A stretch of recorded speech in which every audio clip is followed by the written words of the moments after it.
పైగా కలికలుషమలేన యస్యనాత్మా విమలమతిర్మలినీకృతస్తమేనం. అతని అంతఃకరణము కలికాల దోషముల చేత మలినం కాదు. లోకంలో కలి ఉండనివ్వండి, పర్వాలేదు, లోపల కలి ఉండకుండా జాగ్రత్త పడాలి. మనం గుర్తుపెట్టుకోవాలి. లోకంలో కలి ఉంటే మనకేం పోయింది? లోపల కలి ఉండకూడదు.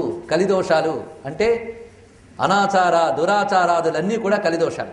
ఆ కలిదోషాలు లేనటువంటి చిత్తములో వాడు నిర్మలమైన నారాయణుని నిలుపుకుని ఉంటాడు సుమా.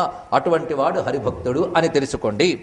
పైగా వాడు హృదయం నిర్మలంగా ఉంటుంది, వాడు సౌమ్యంగా ఉంటాడు చూడ్డానికి. ఇది గొప్పగా చెప్తున్నారు. హరిభక్తులు పరమ సౌమ్యంగా ఉంటారట. మనకి ఉపనిషత్తుల్లో గొప్ప మాట ఉన్నదండి. ఒక బ్రహ్మజ్ఞాని చూసి మరో బ్రహ్మజ్ఞాని, అంటే సాధన దశలో ఉన్నటువంటి బ్రహ్మజ్ఞాని కొంతకాలానికి గురువు దగ్గరికి రాగానే అతను అంటాడు, సౌమ్య అని సంబోధిస్తాడు. ఇక్కడ ఓ సౌమ్యుడా, ఆత్మజ్ఞుని వలె నీ ముఖము ప్రకాశిస్తున్నది అన్నాడు. ఇక్కడ చూడండి.